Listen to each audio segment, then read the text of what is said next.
রাশিয়ার রাষ্ট্রায়ত্ত তেল কোম্পানি রোজনেফট ভারতের বেসরকারি তেল পরিশোধনকারী রিলায়েন্সকে দৈনিক ৫ লাখ ব্যারেল অপরিশোধিত তেল সরবরাহ করবে।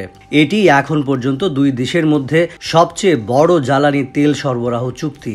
10 বছর মেয়াদী এই চুক্তির আওতায় বৈশ্বিক সরবরাহের প্রায় 0.৫% জ্বালানি তেল সরবরাহ করা হবে রিলায়েন্সকে।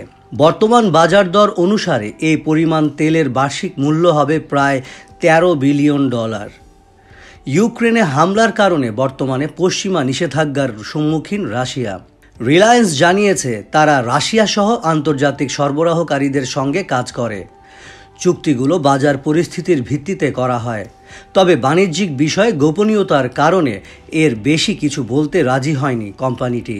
রুশ প্রেসিডেন্ট ভ্লাদিমির পুতিনের ভারত সফরের আগে এবং যুক্তরাষ্ট্রের প্রেসিডেন্ট নির্বাচিত ডোনাল্ড ট্রাম্প জানুয়ারিতে দায়িত্ব গ্রহণের পর মস্কো ও কিয়েভকে যুদ্ধ বন্ধে চাপ দেওয়ার ঘোষণার প্রেক্ষাপটে চুক্তি হয়েছে।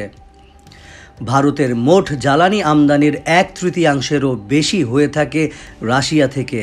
2022 সালে ইউক্রেন আক্রমণের পর ইউরোপীয় ইউনিয়ন রাশিয়ার তেল আমদানিতে নিষেধাজ্ঞা দিলে রাশিয়ার তেলের সবচেয়ে বড় আমদানিকারক হয়ে ওঠে ভারত। রাশিয়ার তেলের ওপর ভারতের কোনো নিষেধাজ্ঞা না থাকায় ভারতীয় পরিশোধনাগারগুলো তুলনামূলক সস্তা দামে তেল আমদানির সুযোগ নিচ্ছে। নিষেধাজ্ঞার কারণে রাশিয়ার তেল প্রতিদ্বন্দ্বী গ্রেডগুলোর তুলনায় ব্যারেলে অন্তত $3 থেকে $4 কম দামে কেনা যাচ্ছে। ভারত রাশিয়া থেকে তেল আমদানি বাড়ানোর কারণে ক্ষতিগ্রস্ত হয়েছে মধ্যপ্রাচ্যের তেল সরবরাহকারীরা। রিলায়েন্স রোজনেফটের এই চুক্তি সৌদি আরব সহ অন্যান্য প্রতিযোগীদের জন্য আরেকটি চ্যালেঞ্জ হয়ে দাঁড়াবে। ভারত বিশ্বের সবচেয়ে দ্রুত বর্ধনশীল জ্বালানি বাজারগুলোর একটি হওয়ায় এ বাজারে তেল সরবরাহকারীদের মধ্যে প্রতিযোগিতা তীব্র। জ্বালানি তেলের শীর্ষ আমদানিকারক চীনের প্রবৃদ্ধি মন্থর হওয়ায় আন্তর্জাতিক চাহিদার চালিকা শক্তি হিসেবে ভারতের গুরুত্ব ক্রমেই বাড়ছে। রোজনেফট ও রিলায়েন্সের মধ্যে হওয়া চুক্তির আওতায় রোজনেফট প্রতি মাসে কয়েকটি গ্রেডের অপরিশোধিত তেলের 20 থেকে 21টি আফ্রাম্যাক্স সাইজের কার্গো এবং প্রায় 1 লাখ টন করে 3টি জ্বালানি তেলের কার্গো সরবরাহ করবে। এই চালানগুলো গুজরাট রাজ্যের জামনগরে অবস্থিত রিলায়েন্সের পরিশোধনাগার কমপ্লেক্সে সরবরাহ করা হবে। রিলায়েন্স ও রোজনেফট প্রতি বছর তেলের বাজার পরিস্থিতি বিবেচনা করে দাম ও সরবরাহের পরিমাণ পর্যালোচনা করবে। 2024 সালে রোজনেফট থেকে মাসে 30 লাখ ব্যারেল অপরিশোধিত তেল কেনার চুক্তি ছিল রিলায়েন্সের। রোজনেফট নিয়মিত মধ্যস্থতাকারীদের মাধ্যমে রিলায়েন্সকে তেল সরবরাহ করেছে।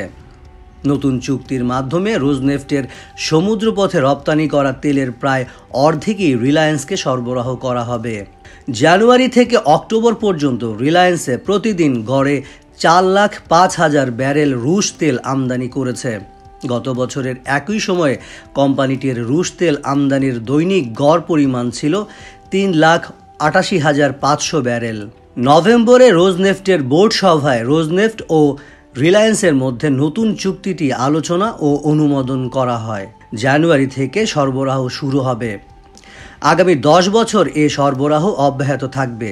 রোজনেফট ও রিলায়েন্সের মধ্যে হওয়া চুক্তির আওতায় রোজনেফট প্রতি মাসে কয়েকটি গ্রেডের অপরিশোধিত তেলের 20 থেকে 21টি।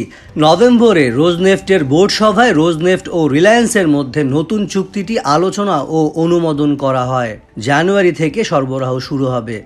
আগামী 10 বছর এ সরবরাহ অব্যাহত থাকবে। রোজনেফটের সিংহভাগ সরবরাহ হবে মাঝারি সালফারযুক্ত এবং ডিজেল সমৃদ্ধ রুশ ইউরালস তেল। এ তেল ভারতীয় পরিশোধনাগারগুলোতে সবচেয়ে বেশি জনপ্রিয়। দুবাই মূল্যের চেয়ে ব্যারেলে $3 কম দামে এ তেল দেওয়া হচ্ছে।